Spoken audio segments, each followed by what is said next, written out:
Alors, le temps de gérer les va-et-vient de la salle, j'en profite pour vous présenter le prochain sujet. Il fait peut-être partie des plus paradoxaux. On veut parler du service dans le monde du luxe. Paradoxal parce que à la fois c'est le sujet le plus ancien peut-être du luxe, mais aussi le plus prospectif. Le service, ça a toujours été le cœur du luxe, mais dans un monde qui va de plus en plus vite, de plus en plus digital, et là où le produit, aussi parfait soit-il, ne suffit plus, le service devient levier d'innovation, d'émotion et de fidélisation. C'est pour parler de tout ça que je vais accueillir 3 personnalités issues d'horizons différents et très complémentaires. J'appelle tout de suite sur scène Élise Ducret, Carole Roth et Arthur Agiage pour cette table ronde.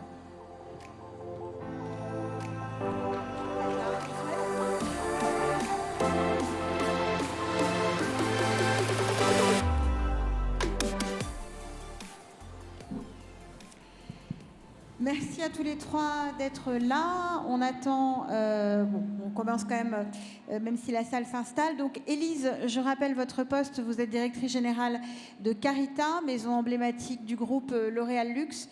25 ans au sein du groupe L'Oréal, dans un nombre infini de fonctions, marketing opérationnel, brand, image, développement de marque, déploiement terrain. Donc vous avez une connaissance extrêmement fine des attentes consommateurs et de la manière dont le service peut venir répondre à ces attentes. Carole, vous êtes Senior Vice President in Hotel Experience, Food, Beverage and Ancillary Revenues chez Accor. Votre poste incarne à lui seul en fait le changement qui s'opère aujourd'hui dans le service, puisqu'il y a une fusion tech et digitale pour proposer une expérience aujourd'hui plus fluide aux consommateurs. Votre rôle, c'est d'enlever tous les freins. Pour vous comme pour les collaborateurs comme pour les clients. Et puis Arthur, vous êtes CEO et cofondateur de Godier, une start-up qui connaît un succès fou, accéléré par le groupe LVMH notamment. Vous êtes présent sur Paris-New York, aussi dans une trentaine de pays grâce aux applications de vos clients, ou en tout cas voilà, vous êtes en Asie du Sud-Est, en Amérique du Nord, du Sud, et aujourd'hui vous êtes partenaire privilégié des plus grandes maisons. On citera notamment L'Oréal à nos côtés, Chanel, Shiseido, Estée Lauder, Rémy Cointreau, entre autres. À l'origine, vous proposiez des solutions technologiques. Comme vous êtes les seuls à mettre en place ces solutions technologiques, aujourd'hui vous êtes aussi force de conseil et d'idées pour des technologies sur mesure, et c'est un positionnement d'observateur privilégié qu'on est venu chercher chez vous aujourd'hui. Merci d'être avec nous. On va démarrer très simple, Élise. On sait que le service a toujours été là, constitutif du luxe, et pourtant on n'en a jamais autant parlé. Pourquoi ? Alors déjà, bonjour à tous. Le service, il est inhérent effectivement au luxe, mais ce qui s'est passé depuis 20 ans maintenant, c'est le développement du digital et la dimension de mise à disposition du produit sur différents canaux de distribution. Donc un accès très simple finalement à n'importe quel moment, sur n'importe quelle plateforme pour tous les consommateurs. Et donc la raison ultime de venir dans un point de vente, elle ne se définit plus par le produit en tant que tel, puisqu'il est accessible partout. Donc il faut donner une raison au client de venir. Et c'est cette dimension servicielle qu'on développe, donc encore plus dans les maisons de luxe, pour lesquelles on adapte justement les protocoles d'accueil, l'expérience au client, pour lui donner une raison de venir, une raison de rester longtemps. Et ça, c'est ce qu'on essaye de faire chez Carita notamment, et une raison de revenir surtout derrière. Alors, vous disiez que chez Carita, on utilisait notamment les codes de l'hospitalité des palaces et des hôtels. Transition idéale pour parler à Carole. Est-ce que vous partagez la vision d'Élise sur ce besoin de service aujourd'hui et les rôles auxquels il répond ? Alors, pour nous déjà, et c'est vrai que parler de service au sein même de l'hospitalité, on parle du cœur même de notre activité. Aujourd'hui, c'est plus qu'un lit. Quand vous venez dans un hôtel, c'est vraiment tout le service d'accueil que vous cherchez. Donc, c'est vrai que d'aller parler de serviciel, chez nous, c'est notre ADN. Donc, aujourd'hui, j'irais plutôt appuyer sur la premiumisation, en fait, de tout ce service qu'on doit apporter. Aujourd'hui, Accor, c'est plus de 40 marques, de Ibis jusqu'à Fairmont Raffles, par exemple, Orient Express. Donc, on a voilà, le plus accessible jusqu'au plus luxe. Et ce qu'on voit, c'est que chaque marque doit aujourd'hui aller chercher un peu de premiumisation parce que c'est une attente à travers le service, à travers l'accueil, les produits bien sûr que vous y trouvez, puisqu'on parle de tech, à travers toute la technologie aussi qui revêt une apparence de luxe et qu'on doit proposer à travers ce service-là. On ira un petit peu plus loin justement sur comment, on le disait, nos staffs, les employés qui travaillent au sein de l'hôtel le rendent plus transparent, mais en tout cas, on a cette premiumisation dans chacune de nos marques qui se trouve, et c'est ce service qui se trouve valorisé au sein même de cet ADN-là. Vous me disiez qu'en revanche, chez vous, le produit restait essentiel et que le service ne pouvait pas... voilà, que vous restiez quand même très focusé processus, et c'est peut-être la différence qu'on peut noter par rapport à d'autres secteurs. Alors, le service fait la différence, mais on va être très clair. Si aujourd'hui, vous avez le meilleur accueil du monde quand vous passez le hall de l'hôtel, mais que vous passez une nuit absolument catastrophique par qualité du matelas, vous ne reviendrez plus. Donc, le service vient sublimer ce que nous proposons déjà en tant qu'expérience même de la nuitée et des produits que vous trouvez même dans un hôtel. Quand on va dans un hôtel, surtout de luxe, on espère trouver mieux que chez soi. Donc, le produit reste le cœur et tout le service autour vient magnifier cette expérience. Arthur, en ayant investi plusieurs maisons de luxe, de très belles maisons, est-ce que vous avez partagé également cette vision de l'apport du service aujourd'hui? Alors oui, bonjour déjà. Et oui, en fait, on voit en effet depuis des décennies avec un nombre de marques en fait énorme qui se créent tout le temps. Et en fait, avec une concurrence qui est devenue beaucoup plus importante dans le retail. Donc on a ça, et de l'autre côté, on a, contre toute attente en termes de pronostic, toujours environ 80% de la valeur d'achat qui se fait en boutique. Donc il y a un besoin de venir en boutique, de se déplacer pour obtenir une plus-value que nous n'avons pas en ligne, qui est un achat sans friction. Et d'ailleurs, c'est quelque chose qu'ont très bien compris la génération Z, parce que c'est une génération qui, bien qu'elle soit extrêmement connectée, se déplace majoritairement pour aller vivre l'expérience en vrai, la vivre en hôtel, la vivre en boutique. Donc les marques ont très bien compris, les marques de luxe ont très bien compris ça, et elles ont compris qu'elles doivent apporter un service, une expérience qui va permettre de créer ce lien avec le consommateur, qui va permettre de dépasser le mode de vente sans friction que l'on peut avoir sur Internet. Et en effet, hein, comme pouvait dire aussi Carole, on a une premiumisation du coup générale qui a été faite. On ne peut plus avoir simplement un achat sans friction, on est obligé d'aller au-delà. Et donc on a des marques de fast fashion, par exemple, de type Zara, qui se sont complètement premiumisées. Et c'est d'autant plus important dans le luxe. C'est d'autant plus important parce qu'on veut vivre, on veut se déplacer, vivre l'expérience avec la marque de luxe, on veut vivre le cérémonial autour du produit. Et nous, c'est vrai qu'en tant qu'observateurs, on a vu ces éléments-là se développer énormément ces dernières années, parce que donc, au début, nous, on avait une technologie qui s'appelle PaperSend qui permet de tester du parfum. Et après, on a commencé à nous demander est-ce qu'on ne peut pas rajouter une interaction avec un capteur, est-ce qu'on ne peut pas rajouter une interaction vidéo avec de la robotique, avec... etc., etc. Et en fait, on a dû, en fait, nous, pousser notre réflexion sur comment est-ce qu'on fait pour toujours apporter quelque chose de nouveau à la marque de luxe, quelque chose qui va pouvoir compléter son service, compléter son expérience pour qu'elle soit toujours la plus novatrice possible. Est-ce qu'on peut dire, moi j'ai une question, je vous l'avais posée en préparation et je voudrais qu'on partage dessus, c'est est-ce qu'on peut dire, par rapport à tous ces propos que vous tenez, que le luxe a changé ? Oui, je crois que le luxe est devenu moins hautain, beaucoup plus accessible. D'ailleurs, ce qui est assez étonnant, c'est qu'on ne parle pas de marque de luxe, on parle de maison de luxe. Déjà, rien qu'avec ce terme maison, ça signifie que c'est la maison de tout le monde. Ensuite, je pense que le fait que ces jeunes générations et ces plateformes digitales ont développé une possibilité d'acheter des produits de luxe de seconde main, ont donné aussi un accès au luxe plus tôt à ces jeunes générations. Donc le luxe... et Arthur le disait, c'est très juste, et Carole aussi, il se segmente de plus en plus. D'un côté, il est accessible à tous, et de l'autre, effectivement, il renforce quand même une certaine segmentation avec des espaces VIP qui sont créés pour une certaine clientèle. Parce que l'enjeu de tout ça, c'est finalement de proposer une expérience qui soit vraiment différente à chaque client. On ne peut pas reproduire les mêmes codes à chaque fois en fonction de qui se présente, quel est aussi son pouvoir d'achat, quelles sont ses attentes, est-ce que c'est un client régulier ou pas. Donc il y a cette dimension très personnalisée et personnalisable qui s'est développée de plus en plus. Carole, je vous avais posé la même question Oui. en préparation. Et pour rebondir là-dessus, je dirais, et ça c'est ce qu'on reprend probablement des grandes maisons de luxe et qu'on essaye de s'approprier dans l'hôtellerie, 2 aspects. Le premier, c'est que de plus en plus, nous, à travers nos marques, on va essayer de raconter une histoire, un patrimoine. C'est très emblématique, notamment, on le voit, des Sofitel Legend, M Gallery qui s'appuient sur le patrimoine, ou encore des maisons de grande date comme Fairmont. Aujourd'hui, on veut raconter ces histoires-là, ce qui demande aussi à nos services, les produits, la tech, de la raconter pour les marques, pas seulement pour le client, mais d'aider en fait chacun de ces hôtels, points de vente, à retranscrire cette image de marque, ce patrimoine, l'histoire qu'on raconte pour le client.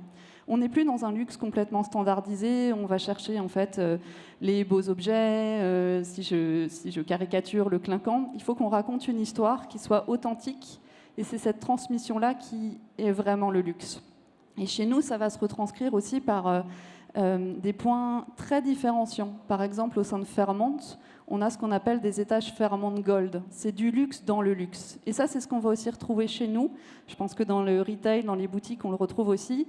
En fait, on a déjà une première entrée de luxe, mais il va y avoir un coin, un corner, un étage, quelque chose en fait qui vous rend encore plus spécial dans cet élément de luxe. Donc un peu cet effet de poupée russe, de luxe dans le luxe dans le luxe, c'est quelque chose qu'on va chercher à développer aussi. Et une échelle qui monte, donc avec une premiumisation générale, un premier accès au luxe et ensuite la création du segment ultra luxe. Alors je vous avais demandé à tous les 3 également de préparer non pas un cahier de tendance, mais peut-être de classifier les attentes les plus fortes aujourd'hui des consommateurs en matière de services. Voilà, quelles sont-elles? Je crois que vous m'avez donné des réponses communes. Donc peut-on les partager avec l'auditoire? Voilà, par exemple, Élise, les attentes les plus importantes aujourd'hui? Je me souviens plus ce que j'avais répondu. On avait parlé de l'accueil, on avait parlé de l'après. Mais oui, mais j'ai une idée. Donc effectivement, en tout cas nous chez Carita, on a mis un point très fort sur l'accueil du client. Bien entendu, il y a le geste, l'expérience qui va venir sur le point de vente, le temps qui va passer. En fait, c'est un moment de plaisir. Alors, on parle de Carita, hein, c'est une maison de luxe sur la beauté, donc on a envie que les clients restent.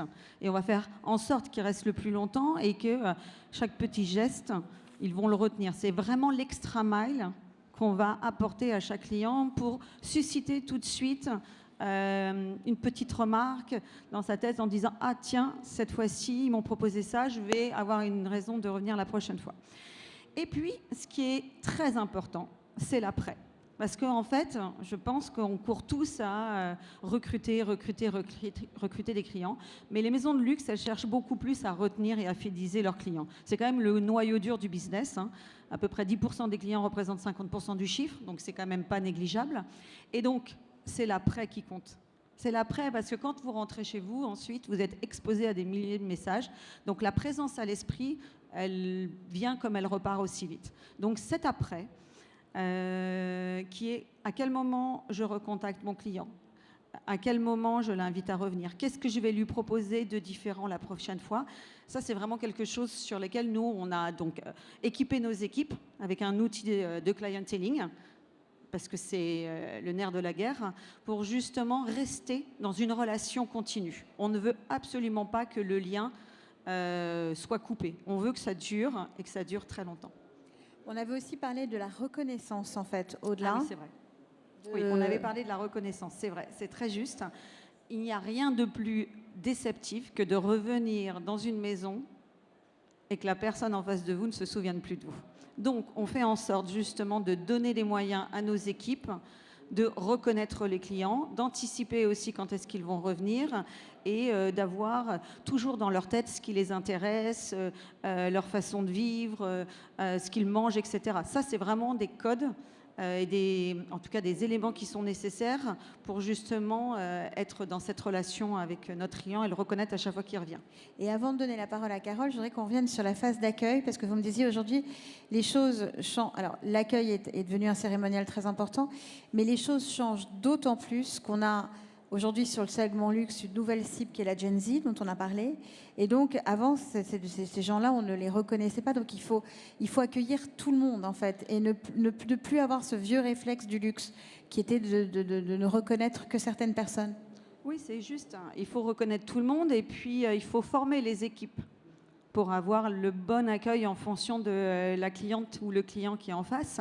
On n'accueille pas quelqu'un de 22 ans de la même manière qu'on accueille quelqu'un de 55 ans. Donc il y a aussi des rituels à avoir qui doivent être adaptés par rapport à la clientèle. Et aujourd'hui, on a des conseillères beauté ou des coiffeurs chez Carita. Honnêtement, il faut aussi qu'ils soient dans un rôle d'accessibilité avec ces jeunes générations qui ont des codes qui sont complètement différents. Donc oui. Carole, je crois que vous partagez ces tendances, en tout cas ces demandes, ces très fortes demandes du consommateur. Alors, j'allais appuyer principalement, effectivement, sur le temps. Et j'ai presque envie de dire, s'il n'y a qu'une chose que j'ai vraiment, vraiment envie de transmettre aujourd'hui, c'est la prise en considération de ce temps et de sa perception. Alors, chez nous, on a une grande chance qui est que le client, en général, on sait quand il arrive chez nous, dans sa grande majorité.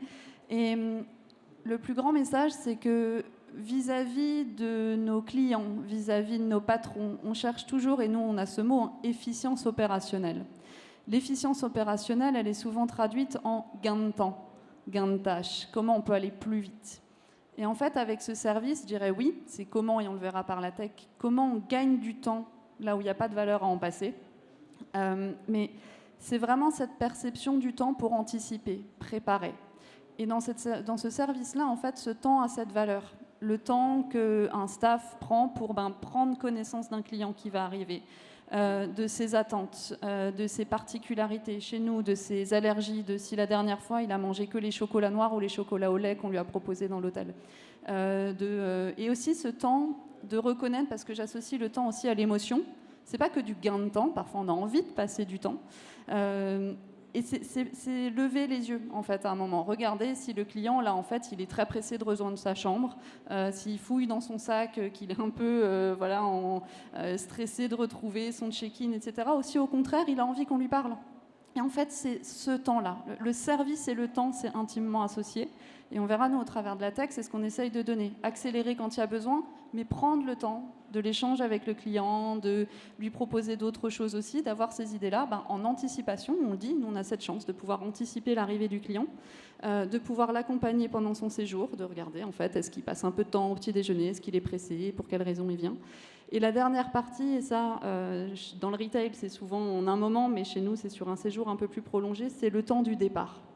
Et le temps du départ, en fait, est-ce que c'est forcément très rapide? Est-ce qu'il y a besoin d'enclencher toutes les actions très rapidement? Pas forcément. C'est prendre ce temps de cette reconnaissance, du soin du client jusqu'à la sortie, parce que le mot vraiment clé, c'est qu'en 10 minutes de fin, de check-out, vous pouvez gâcher une semaine de séjour. Parce que la dernière impression, parce que le dernier petit déjeuner, parce que la dernière facture. Et ça, c'est vraiment important de pouvoir mettre le temps pour le client, pour le staff, au bon endroit, soit en l'accélérant, soit en prenant le temps au contraire. Et prendre le temps, c'est quelque chose qui n'est pas très reconnu en ce moment, toujours dans nos services, dans nos activités du quotidien. Vous me disiez aussi, en matière de luxe, aujourd'hui, le plus gros sujet qu'il faut qu'on arrive à résoudre, c'est l'attente. Plus d'attente. Ça, c'est quelque chose que le consommateur n'accepte, ou le client, chez vous, n'accepte plus? En tout cas, pas l'attente qui n'est pas souhaitée. C'est-à-dire attendre pour accéder à sa chambre, etc., c'est pas envisageable. En revanche, ces temps parfois, soit qu'on retrouve dans l'hôtellerie, notamment justement quand on va avoir du spa, du restaurant, etc. Je vais prendre un cas qui est très particulier et on va aborder les aspects de la technologie qui peuvent être importants, ce qu'on appelle les QR codes pour payer à table. Un client, il n'a pas forcément envie de se sentir poussé hors du restaurant, donc il faut savoir quand il faut l'amener, ce QR code.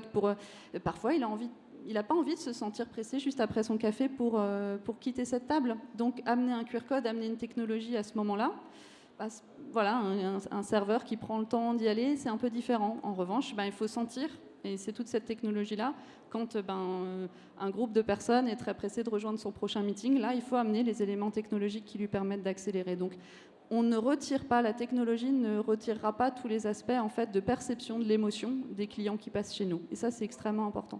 Alors, Carole a beaucoup parlé de tech. dans sa dernière réponse. Arthur, vous êtes un peu notre expert tech de la table ronde. En quoi aujourd'hui cette technologie peut justement renforcer cette dimension servicielle qui est appelée par le consommateur et le client? Alors, la technologie, elle permet pour le service de comprendre, dans un premier temps, comment le construire, de comprendre qu'est-ce qui fonctionne en fait dans la boutique, et ensuite d'appuyer. On a un petit problème de micro. Allô? Ah ouais. Non? Allô, allô? Ouais. Voilà. Donc, oui, d'appuyer le service.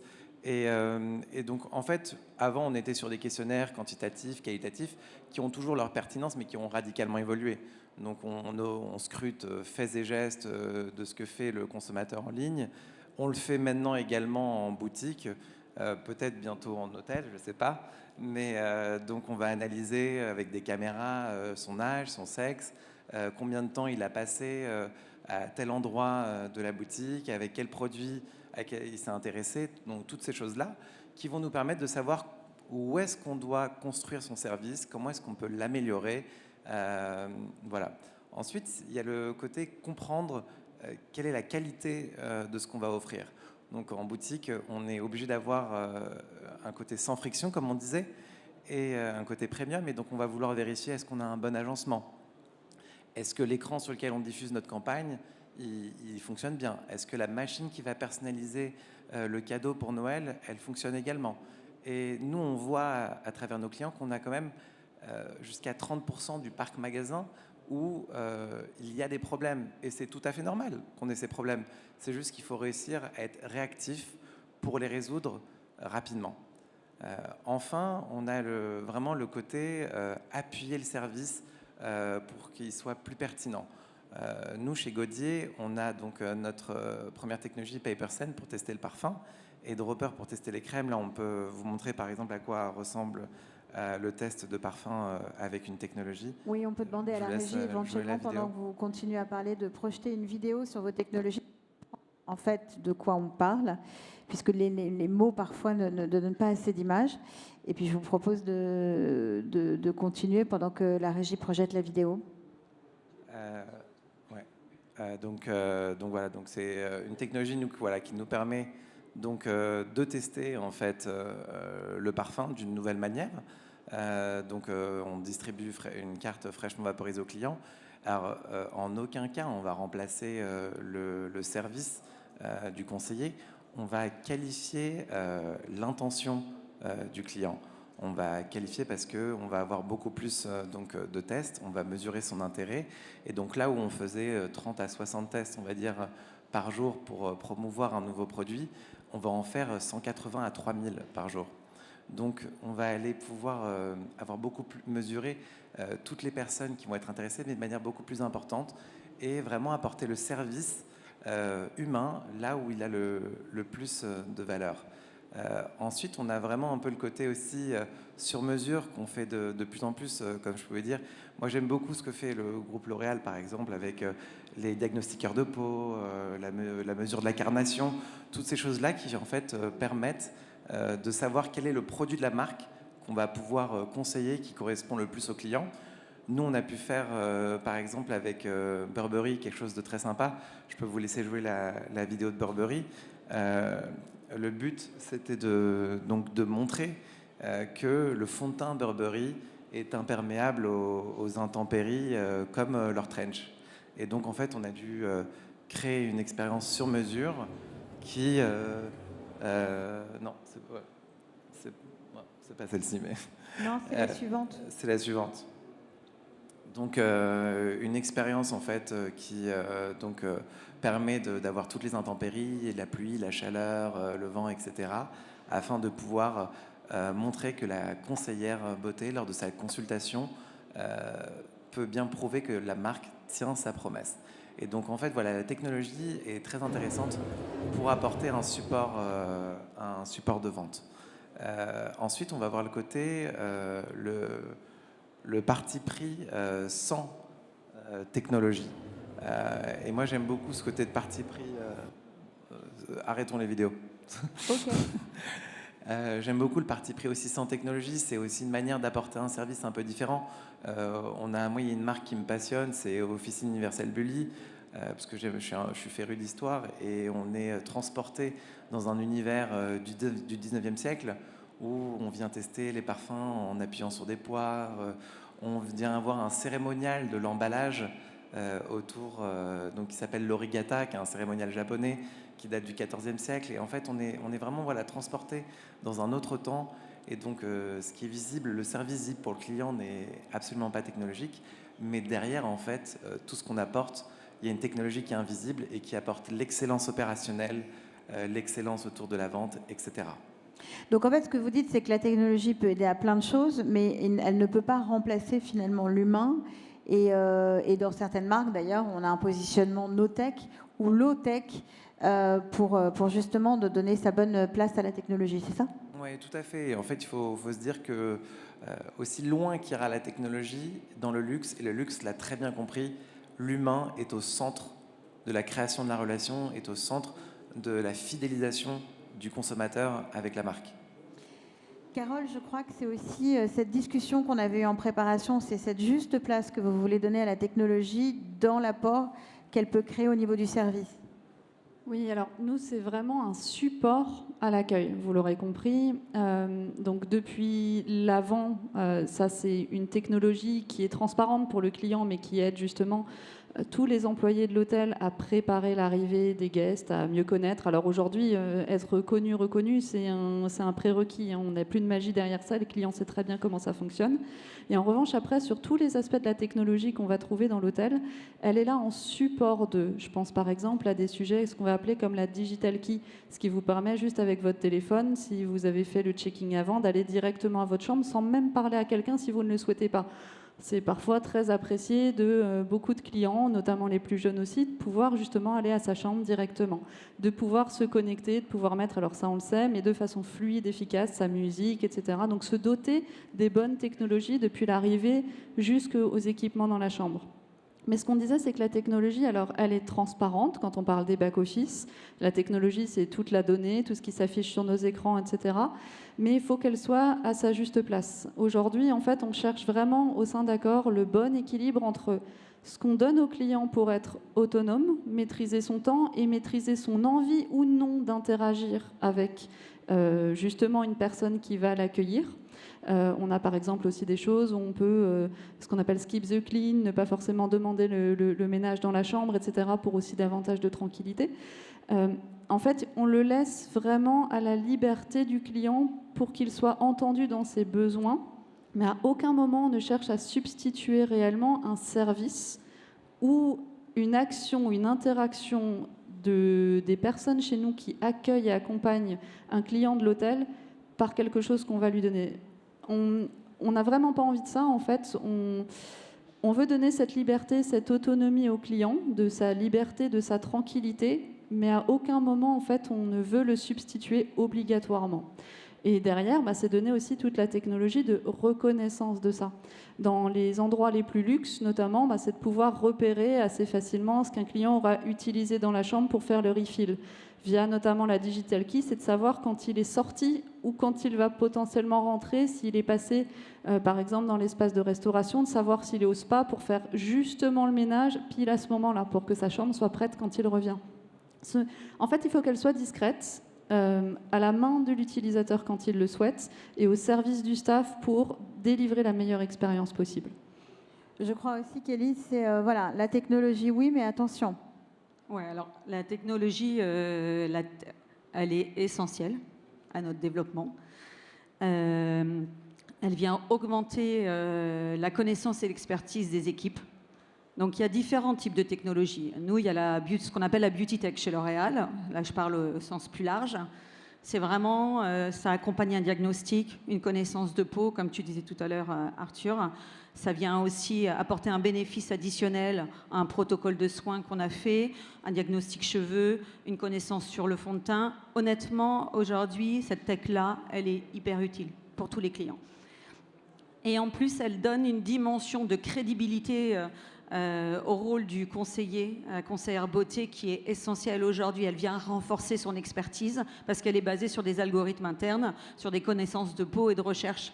Donc, elle est essentielle pour moi. Après, il y a la tech, effectivement, qui va permettre de gérer la logistique, qui va permettre de gérer les datas dans le magasin, la gestion des éclairages, etc. Et celle-là, elle doit être invisible, parce que le conseiller doit être concentré sur autre chose qu'aller piloter, monitorer, s'assurer que le Wi-Fi marche. Cette tech-là, elle doit être véritablement invisible, mais pour autant, elle est hyper utile aussi. Si on n'a plus ça, on ne sait plus qui vient, quand, le temps passé, on n'ajuste plus notre merchandising, on ne rappelle plus nos clients. Donc en fait, c'est très ambivalent parce qu'on en a énormément besoin, mais en même temps, on doit s'assurer qu'elle est à sa juste place, comme tu disais. Et nous, on voit bien que dans les maisons de luxe aussi, à partir du moment où on met un iPad entre une conseillère et une cliente, c'est terminé. En fait, il ne faut pas la laisser autonome avec ça. L'iPad, vous l'avez à la maison. Sur le point de vente, c'est justement c'est tout le discours du conseiller qui va être essentiel. Alors, on a parlé de la technologie au service. On a parlé là, on vient d'évoquer la technologie qui pouvait comporter un risque. Vous aussi, vous voyez un risque dans l'utilisation de la technologie pour prodiguer du service? Enfin, il faut faire attention. Alors, nous, on donne énormément d'informations justement à un client, au staff, sur les informations personnelles d'un client, ce qu'il peut préférer, ou les éléments de séjour. Ce qu'on voit, et on le voit vraiment partout, je pense à certains services aussi qui sont digitalisés, comme des Doctolib, etc.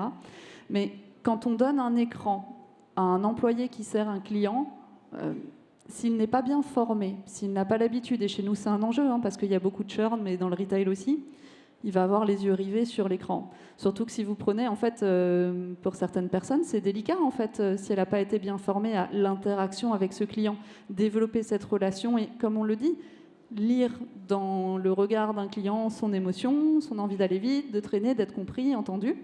Et le risque le plus important, je dirais, c'est quand il y a un écran. Il y a un écran entre, finalement, un membre d'un staff et le client, parce que les yeux sont rivés là et qu'on perd cette attention client, on devient à lire des infos, à opérer un peu mécaniquement plutôt qu'à prendre soin de la personne qui est en face de soi. Donc ça s'accompagne vraiment, et je le redis, pour du temps investi, de formation, de maîtrise des outils, pour que ça devienne comme un pianiste virtuose, plus qu'un outil qu'on utilise, et puis on peut se laisser amener à l'émotion, à cette interaction avec la personne en face. Ça, c'est le premier point. Et le deuxième, c'est effectivement quand on laisse plus libre cours, justement, notamment nous dans nos chambres ou à différents endroits, la technologie, en plus à travers les différents pays qu'on peut adresser, nous on a énormément de marchés, il faut s'adapter. Il faut vraiment s'adapter à une culture locale d'interaction avec ces différentes interfaces. Il faut faire attention à ne pas être trop français ou trop européen centré. Il n'y a qu'à voir les interfaces au Japon, en Corée, etc. Elles ne ressemblent pas du tout aux nôtres. Donc ça, c'est quelque chose d'important aussi, de se dire de quelle manière je vais présenter ma technologie, les écrans de ces technologies pour bien s'adapter à nos différents marchés, aux différentes cultures. Et dans l'hôtellerie, c'est un enjeu d'autant plus important qui est qu'il n'y a pas besoin d'être dans un pays différent pour accueillir des gens qui viennent d'Amérique latine, de Corée, etc. Donc, comment on présente la bonne facette d'un device à un client selon sa culture ou selon son envie? Alors, je recite une phrase que j'avais beaucoup aimée pendant la préparation, pardonnez-moi Carole. Comment fait-on pour que le staff lève son regard de l'ordi et regarde de nouveau le client? C'est un de nos enjeux. Est-ce qu'on peut se demander, du coup, voilà, le futur proche, à partir du moment où on s'est dit voilà, que la technologie était devenue partie inhérente du service, comment on envisage ce service dans le futur proche? J'aime bien toujours faire une petite partie futur à la fin des tables rondes. Élise, qu'est-ce que vous avez envie de dire sur les prochaines tendances qui sont en train d'émerger? Bon, alors on en a un peu parlé dans les conférences d'avant sur tout ce qui est Generative AI et tous ces LLM, tous ces moteurs qui vont justement, il va falloir qu'on travaille un peu plus, de façon plus approfondie, on va dire. Parce que la jeune génération ne va plus sur Google, ou en tout cas va de moins en moins sur Google, va sur ChatGPT chercher cette information. Ça veut dire quoi? Ça veut dire qu'en fait, la source de contenu qui est à l'origine, nos sites de marque, les sites des publishers, les blogs, etc., sont en train de prendre une place de plus en plus importante. Donc moi, je suis contente parce que ça veut dire qu'on doit remettre l'accent aussi sur ce qui a du fond et de la valeur, le contenu, la connaissance, l'expertise, les années de recherche, enfin, voilà, tous ces éléments qui sont des éléments de conviction qui vont permettre justement d'apporter une réponse extrêmement précise. Parce que c'est vrai qu'on est dans un monde d'images aujourd'hui, on voit quelque chose, on achète, on clique. Donc ce qu'on voit chez L'Oréal, en tout ça, c'est qu'on passe de cette idée de SEO to GEO, où vraiment tout ce qui est Generative AI, va être essentiel. Le deuxième sujet sur notre industrie, sur la beauté, j'en ai un petit peu parlé, mais on le voit beaucoup en Asie, c'est tous les protocoles de soins en cabine associés à la tech. Donc en fait, c'est monumental ce qui est en train de se passer là-bas.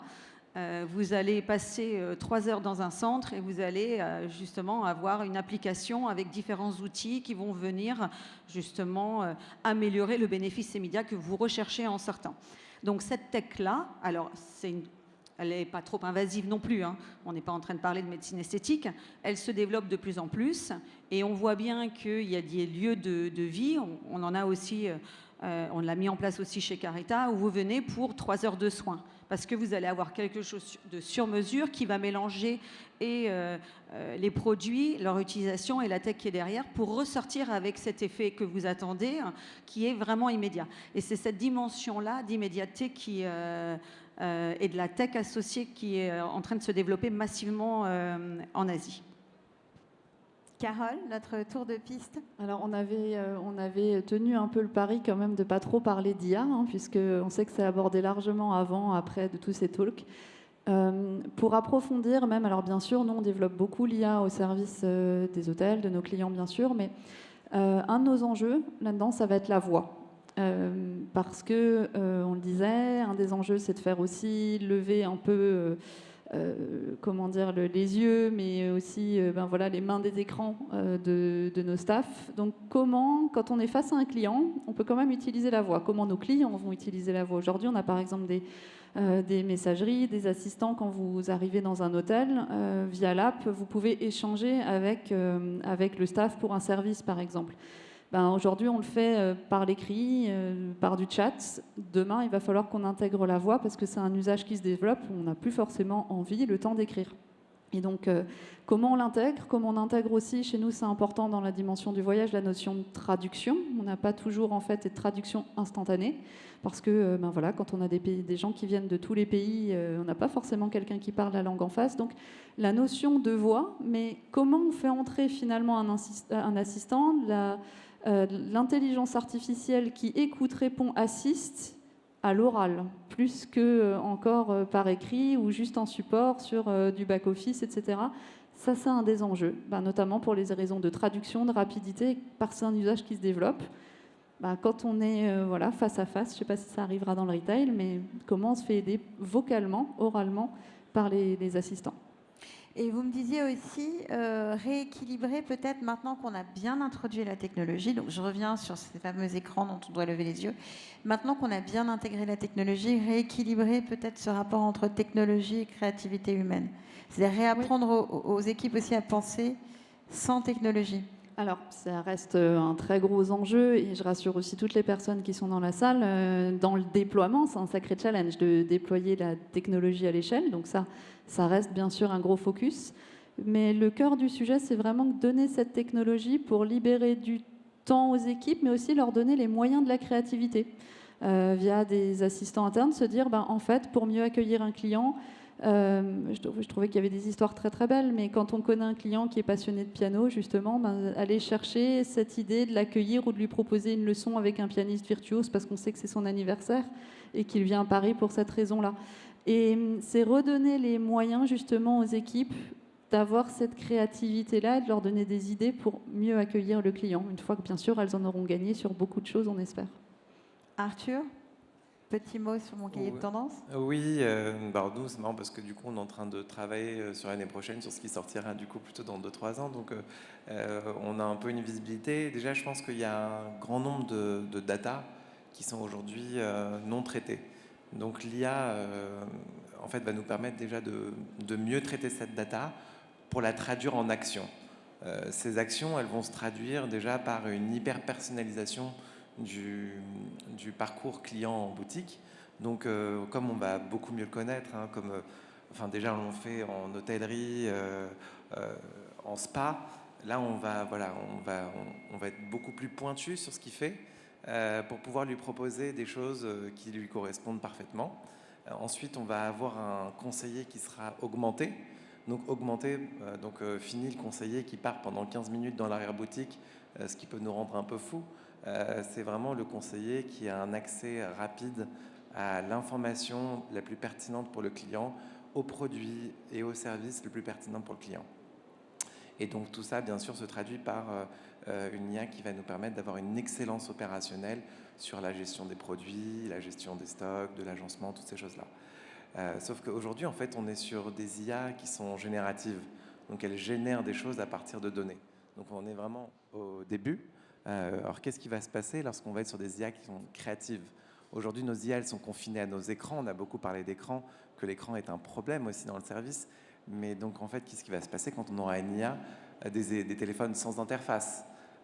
Donc, en fait, là, on va avoir une IA une technologie qui va réaliser beaucoup de choses, mais qui laissera la place là où elle ne peut pas remplacer l'humain, c'est-à-dire la relation humaine. Et c'est vraiment ce qui est au cœur du service dans le luxe. Élise, vous enchaînez sur l'Awards de l'expérience client qui a été créé à votre initiative et l'initiative de Caritas sur le salon Tech for Retail. Qu'est-ce qu'on doit retenir de cette table ronde pour vous donner le mot de la fin? Qu'est-ce qu'on doit retenir? Beaucoup de choses. C'est que l'humain reste au cœur de toutes les marques et les maisons de luxe. Et le service passe par cette relation-là. Donc, je dirais que la tech, elle est essentielle à notre développement. Et il faut qu'on trouve le moyen justement de la mettre à sa juste place. Merci beaucoup pour ce mot de la fin. Merci à tous les trois.